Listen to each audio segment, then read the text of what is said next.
Voilà, très bien. D'accord. Donc, effectivement, je vous amène à Genève, dans le canton de Genève. Donc, on est toujours sur le Rhône.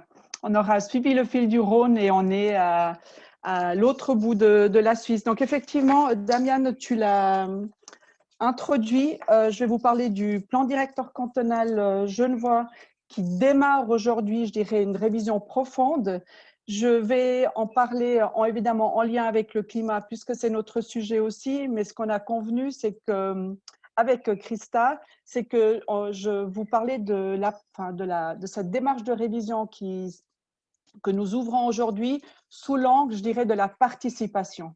Donc, je fais un peu un focus j'extrais, voilà, je fais un focus sur cet aspect en particulier. Donc, ce qui est vrai, c'est que le contexte ce que j'aimerais vous montrer aussi, c'est le contexte finalement et l'état d'esprit dans lequel cette révision se prépare aujourd'hui, la manière dont elle est pensée. Et ce que nous savons, c'est que cette révision, qui est donc un processus qui va se dérouler sur quelques années, c'est vraiment une occasion, je dirais, pour implémenter ou bien même pour orienter, je dirais, la mise en œuvre de mesures pour la protection du climat dans le cadre d'un processus participatif large. Ce processus, enfin, nous en sommes convaincus, doit contribuer à passer à une autre normalité, à un nouveau référentiel où la protection du climat devient une norme. Donc peut-être quelques postulats, je dirais un peu de départ. Ça a été dit à plusieurs reprises ce matin, l'aménagement du territoire et en particulier les plans directeurs cantonaux sont un moyen pour spatialiser des objectifs d'un plan climat. De cette manière-là, en fait, le plan directeur cantonal contribue de manière, je dirais, décisive, que ce soit implicite ou explicite. Il contribue à la réduction des émissions de gaz à effet de serre parce qu'il coordonne finalement l'ensemble des activités à incidence territoriale qui, elles, sont également génératrices d'émissions de gaz à effet de serre. Ce que nous savons aussi, et c'est vraiment, je crois, un postulat de départ, c'est que pour réussir à implémenter et reconstruire, je dirais, une nouvelle vision territoriale et peut-être une nouvelle manière de continuer à transformer, à développer le territoire, c'est que pour réussir, en fait, on doit être capable d'être dans une logique de co-construction, et je dirais ça à toutes les échelles des acteurs, du territoire et donc des acteurs, sachant que, on est aussi à Genève dans un millefeuille, je dirais, d'institutions qui finalement agissent sur ce territoire. Maintenant, quelques constats généraux et ensuite constats, je dirais, vraiment spécifiquement liés au canton de Genève. Donc, peut-être, voilà, c'est ma manière de le reformuler, mais de dire que, effectivement, l'aménagement du territoire contribue à la fois à réduire les émissions de gaz à effet de serre, donc en quelque sorte, l'aménagement du territoire permet de protéger le climat et l'aménagement du territoire permet aussi de s'adapter finalement au changement climatique en prenant des mesures et dans cette manière-là, finalement, l'aménagement du territoire permet aussi de se protéger du changement climatique. Deuxième point qui me paraît important comme position de départ, si j'ose dire, c'est le fait que nous savons tous aujourd'hui, nous, toutes les personnes qui pratiquons l'aménagement du territoire, que la solution, notre manière de travailler, c'est de plaider, c'est de faire un développement vers l'intérieur et quelque part, la compacité, la densité, on sait que, de ce point de vue-là, sont bénéfiques pour l'environnement. Ensuite, peut-être encore quelques éléments plutôt en lien avec le territoire cantonal genevois. Alors d'abord, il est pris dans un bassin de vie qu'on ne voit pas ici sur cette carte, qui n'est pas beaucoup plus grand, mais qui a quand même un bassin de vie dans lequel vivent 1 million d'habitants. C'est un bassin de vie qui est transfrontalier et transcantonal, puisqu'en fait, il regroupe la France voisine et puis évidemment une partie du canton de Vaud. Ce qui est particulier, je dirais, si je peux parler pour le territoire cantonal genevois, c'est que Genève ayant toujours été, je crois, à l'étroit dans son territoire, a très tôt eu politique, en fait, je dirais, de protection, non seulement de sa zone agricole, mais aussi de protection, je dirais, du paysage. Donc, quelque part, on constate que la zone urbanisée sur laquelle il s'agit de continuer à accueillir le développement du canton, elle se limite à 30% du territoire. Et c'est bien à l'intérieur de ce territoire-là qu'il va falloir trouver les solutions, tant pour, enfin, où on devra, enfin, on veut de manière explicite effectivement contribuer non seulement à protéger, mais aussi à se protéger des changements climatiques. Un autre aspect, je pense, qui est important et qui complique passablement les choses, pas seulement parce que le nombre d'acteurs augmente, mais parce qu'on est dans des systèmes institutionnels différents entre la Suisse et la France, c'est cette question des équilibres, je crois, que Genève vit enfin voilà, à l'image des autres régions vraiment limitrophes de la Suisse. C'est la question de comment maintenir des équilibres, je dirais, dans des territoires à forte dynamique économique notamment, mais qui produisent des effets, je dirais, négatifs. Genève offre en gros les places de travail. Habiter à Genève, c'est presque pas possible parce qu'il y a une pénurie de logements et c'est très cher. Donc, les gens vont habiter ailleurs. Donc, on crée des trafics et des déplacements, je dirais, peu maîtrisés. Donc, c'est clairement un des axes sur lequel il s'agit de travailler et c'est notamment le rôle du projet d'agglomération. Enfin, peut-être aussi, on voit qu'on est enfin, la Suisse est active. On voit que les plans et les stratégies climat émergent en ce moment, éclosent un peu partout. Et pour Genève, c'est pareil. Donc là aussi, un nouveau plan climat vient d'être adopté le 2 juin. Donc on est vraiment dans une actualité politique très forte. Je crois qu'aussi à Genève, l'ambition politique est grande.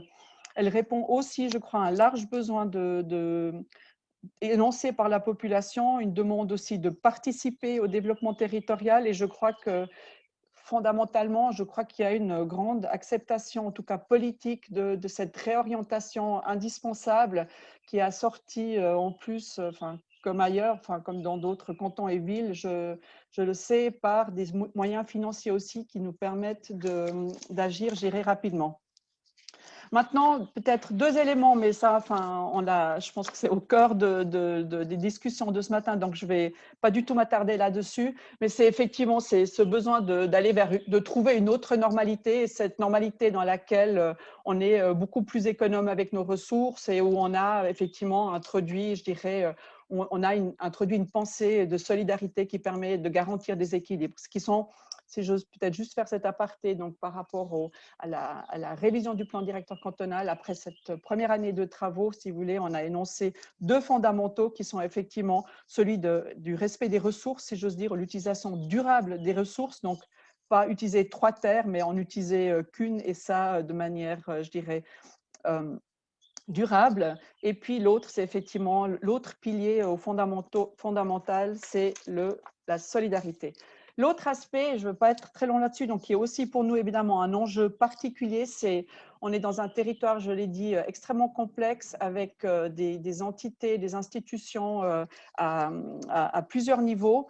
Donc, ce que j'aimerais dire ici surtout, c'est que la participation, si je vais tout à l'heure parler de participation, je dirais principalement vis-à-vis de la société civile, ce qui est clair, c'est que de mettre un processus de révision d'un plan directeur en place, c'est une grande affaire puisqu'elle doit être coordonnée avec nos collègues, je dirais, du projet d'agglomération auquel d'ailleurs on s'est vraiment, je peux dire, complètement arrimé dans les travaux à venir, mais aussi se coordonner avec justement nos collègues vaudois. Ça veut dire que quelque part, la concertation, elle doit réussir à fédérer des acteurs de niveaux très larges et très multiples. Voilà, et maintenant, j'aimerais vous présenter en quelques images finalement les principales stratégies que notre démarche pour la révision du plan directeur cantonal met en place. Donc, il faut, enfin, je pense, il y a au sein du canton et à l'échelle du Grand Genève, je dirais, un foisonnement de démarches qui sont aujourd'hui toutes placées sous un intitulé qui est Genève ou territoire en transition. La révision du plan directeur cantonal en fait partie. La révision, je dirais, du projet d'agglomération en fait partie, ou la préparation de ce 5e projet d'agglomération en fait partie. Et je dirais que la démarche que je vous présente, elle a aujourd'hui vraiment été co-construite avec nos collègues du projet d'agglomération, puisque le canton étant un ensemble plus petit que le Grand Genève, je dirais, il est certain que souvent notre champ d'action en fait doit être celui du bassin genevois et non pas seulement du territoire cantonal. Donc la première chose dans cette stratégie, en fait, le premier élément, ici on voit finalement l'extrait du projet d'agglomération de 4e génération, on voit cette idée d'une ville polycentrique en fait, sur laquelle on va continuer à travailler, qu'on va continuer à améliorer, parce que c'est pour nous la chance de la ville des courtes distances, de la ville du quart d'heure, qui présuppose effectivement un développement vers l'intérieur, un développement nuancé autour des centralités et un réseau des transports publics efficace qui a à même de relier ces centralités. Le deuxième point, et je dirais c'est là où je m'approche cette fois du terrain, si j'ose dire, ce schéma qui est pas tout à fait lisible, mais c'est pas tellement l'enjeu non plus ici. En fait, il montre deux choses. Je crois que peut-être vous voyez un nuage dans la partie supérieure qui dit thème ou numéro 1, et je crois que ça se réfère aux premiers exposés qu'on a entendus ce matin, c'est-à-dire aux grandes stratégies, aux agendas 2030, aux documents cadres en fait, qui doivent évidemment imprégner le travail que nous voulons faire. Et là, je vous renvoie directement à la ligne tout au fond de ce schéma, qui est le terrain, parce que nous pensons que, je dirais, vu la finesse ou le besoin de finesse avec laquelle la question du développement sur ce territoire restreint et dans cette logique de densification vers l'intérieur doit être abordée, qu'il est indispensable d'aller sur le terrain et d'échanger ou de travailler avec les acteurs. Donc, quand je dis les acteurs du terrain, je pense non seulement aux communes, évidemment, mais aussi aux acteurs, à certains acteurs professionnels avec les grands projets, et puis évidemment aussi à la population.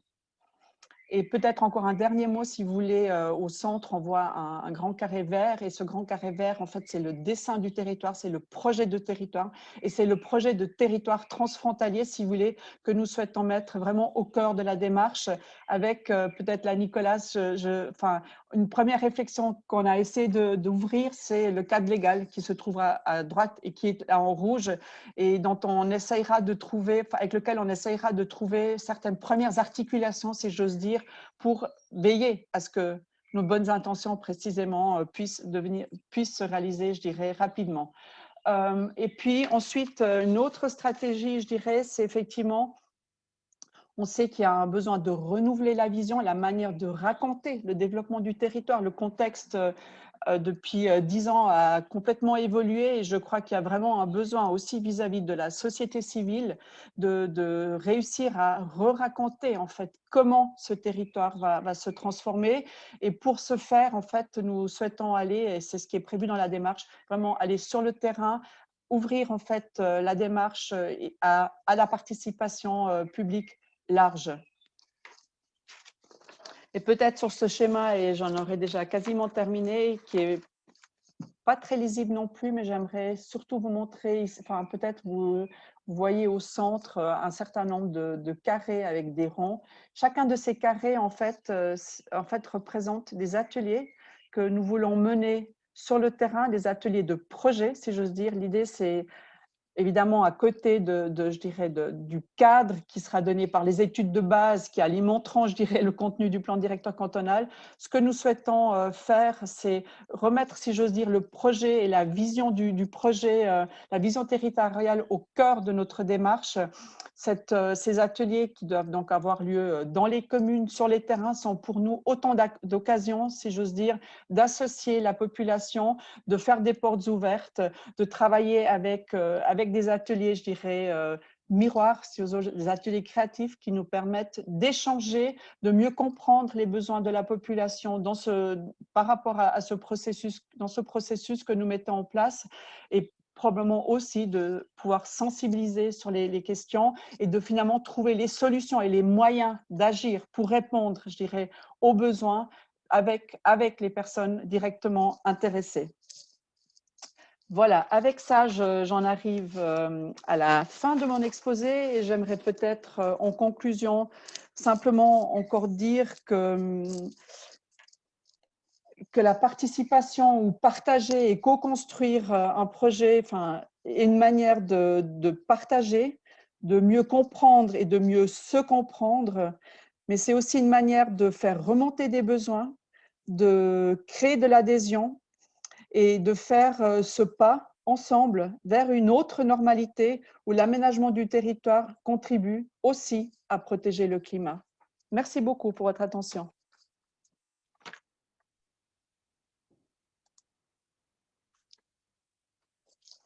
Merci beaucoup, Ariane.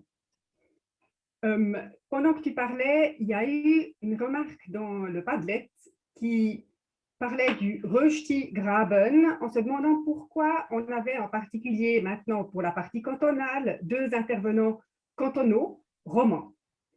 Alors Genève est effectivement, on l'a vu, innovant et créatif dans ce domaine et le Valais était directement et fortement concerné par les changements climatiques, donc il devait aussi agir. C'est une des raisons pour lesquelles que nous vous avons fait venir.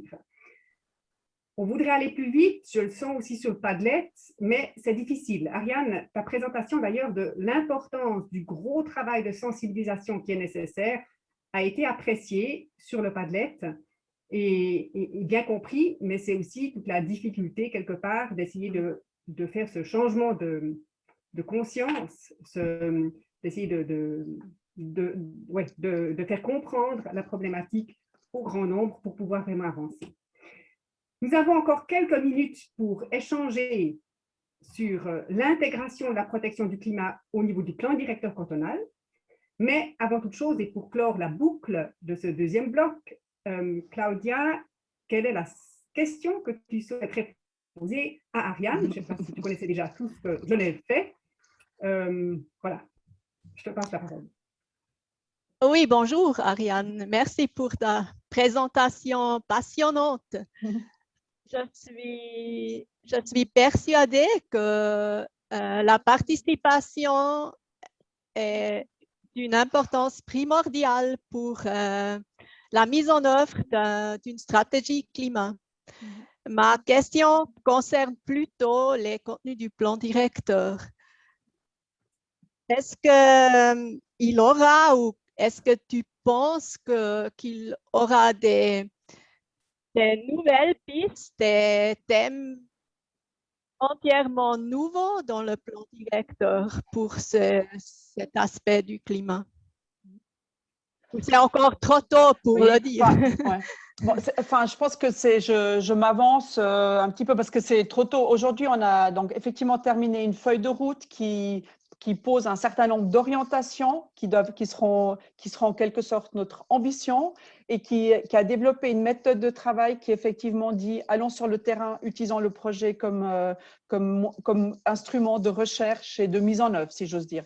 Mais ce que je crois, c'est que, enfin, ce qui est pour nous une très grande chance, c'est que notre plan climat cantonal vient d'être adopté. Et donc, ce qui est certain, c'est que pour nous, je dirais, on sait qu'on va être un véhicule pour ce plan climat cantonal, pour mettre en œuvre. Il nous donne des devoirs, hein. C'est ce qu'on disait hier, on était en séance avec le responsable du plan climat cantonal, mais il est certain que, je dirais, notre rôle pour du plan directeur cantonal, c'est vraiment de réussir à traduire ce que le plan climat nous donne, qui a réparti en quelque sorte les devoirs sur les différentes politiques publiques.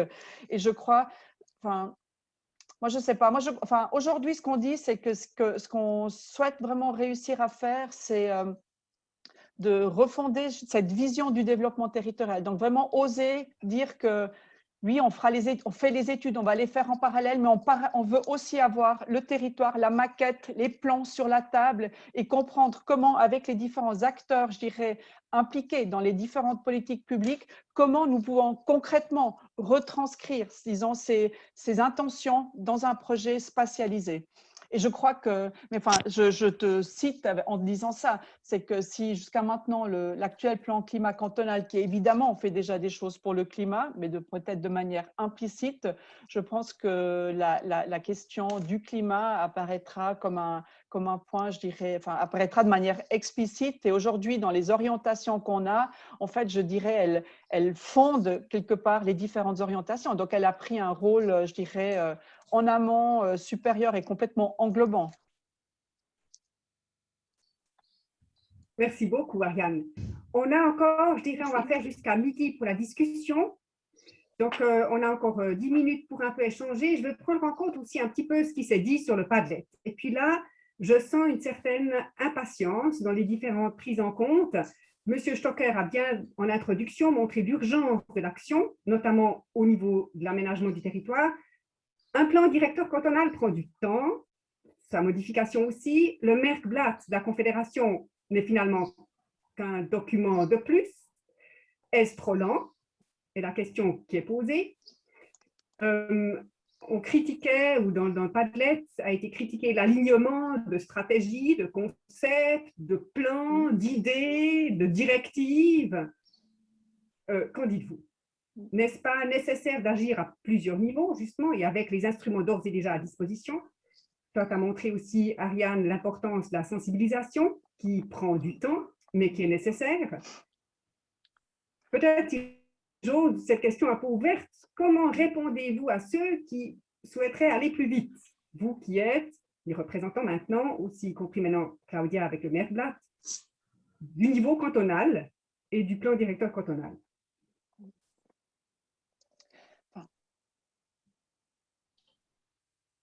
Je ne sais pas si je réponds oui. volontiers parce que on a. Enfin oui, au bout du rôle là. Parce qu'on a passé 2 heures hier après-midi, de 4 heures à 6 heures, à discuter exactement de cette question-là. On est tous dans une espèce d'impatience et on voit bien que, en plus, ce plan directeur cantonal dont moi je vous parle, il vise l'horizon 2050. Donc, vous imaginez à quel point on est loin de l'action d'aujourd'hui avec ça. Mais moi, ce que je crois, c'est qu'au-delà de la question de comment doit se faire un plan directeur cantonal aujourd'hui, en 2021 ou en 2025, qui doit être probablement plus light, plus flexible, être plus ciblé, je crois qu'il faut surtout se dire qu'on est un certain nombre d'acteurs qui agissent en même temps sur un territoire, mais pas du tout dans les mêmes temporalités. C'est-à-dire, je crois que ce que nous réfléchissons dans le plan directeur cantonal, enfin, au mieux, va s'appliquer à partir de 2030, mais on peut effectivement, avec les démarches participatives, finalement, on est déjà sur le terrain dès aujourd'hui. Le même office de l'urbanisme, si je parle pour le canton de Genève, a une direction des espaces publics qui aujourd'hui désasphalte des places. On fait un plan directeur cantonal avec nos collègues de l'Office des transports qui, dès aujourd'hui, adaptent des lois, qui testent des nouvelles façons de faire. Donc, quelque part, pour moi, il faut aussi garder un certain calme par rapport à l'urgence parce que, enfin, je dirais, si on travaille sur l'outil du plan directeur cantonal, ce n'est pas l'outil de l'immédiat, mais que dans les cantons, dans les communes, dans les différents offices, il y a par contre des champs d'action qui sont là dès aujourd'hui, dès maintenant, où on peut agir et où on doit agir. Oui, moi, j'aimerais juste confirmer ce que vient de dire Ariane, parce qu'effectivement, on donne l'impression, puisqu'on nous a demandé de parler de l'outil plan directeur cantonal, et c'est peut-être l'impression qu'on donne, effectivement, il n'y a pas besoin d'attendre un plan directeur cantonal adapté ou renouvelé pour agir. Moi, j'essaie de le montrer aussi un petit peu ce qu'on fait à plusieurs niveaux. Il y a ces questions, il y a des projets pilotes qui se mettent en route. Il y a cette question de l'exemplarité qui est importante parce qu'on n'a pas besoin d'attendre que tout le monde soit d'accord avant de commencer à faire. Et donc, ceux qui sont prêts, il faut y aller, les soutenir et avancer. Ça entraînera les autres derrière eux. C'est un peu ce qu'on essaie de faire avec ce projet aussi nature en ville et village, avec des appels à projets qui sont d'ores et déjà sur la table. Et puis, j'évoquais le cas de Ronco 21. J'ai assisté hier à un atelier qui démarrait. Là, là aussi, ce qui est intéressant, nouveau, c'est que cette question climatique, elle fait partie des conditions, l'aménagement. Toutes les questions sont posées aux urbanistes pour dire comment organiser, aménager un quartier qui réponde à ces défis, qui prévoit une arborisation, une orientation des bâtiments, la pénétration du vent, etc., pour abaisser la température, répondre aux besoins des gens, c'est maintenant partie intégrante de la planification. Donc ça donne quand même quelques signes d'espoir que la question maintenant, elle est entrée dans les mœurs et elle se pratique. Merci beaucoup. Claudia, est-ce que tu veux ajouter quelque chose aussi, peut-être en tant que représentante de la Confédération par rapport à ces plans, stratégies, etc.? Ja, eben unser Merkblatt war ja angesprochen, ein weiteres Papier. Die Idee ist natürlich nicht, dass die Kantone jetzt alle warten, bis dieses Merkblatt publiziert ist, damit sie mit dem Richtplan, am Richtplan weiterarbeiten können, sondern die Idee ist wirklich, damit auch zum Beispiel mit diesem Workshop, mit diesem Erfahrungsaustausch, den wir nächste Woche mit den kantonalen Fachstellen machen werden, dass das neue Ideen gibt, neuen Schub noch unterstützend dazukommt. Und ich denke auch beim kantonalen Richtplan ist es ähnlich. Die lokalen Initiativen müssen nicht warten. Einfach soll der kantonale Richtplan dann noch einmal zusätzlichen Schub geben in diese Initiativen. Und wenn wir alle gemeinsam eben jetzt, heute beginnen, parallel, ich glaube, dann können wir dieser Ungeduld, die wir auch haben, die unsere Bundesrätin, Frau Sommaruga, auch hat, die können wir dann auch etwas befriedigen. Merci beaucoup pour toutes ces questions. J'aimerais d'ailleurs vous dire qu'en ce qui concerne, et notamment aux différents messages qu'il y a eu dans Padlet, cet après-midi, nous allons justement aller plus dans le concret avec les actions au niveau communal et puis notamment aussi avec le SIA, comment lui voit, mais très concrètement pour les constructions. Donc, nous allons effectivement aussi regarder ce niveau-là.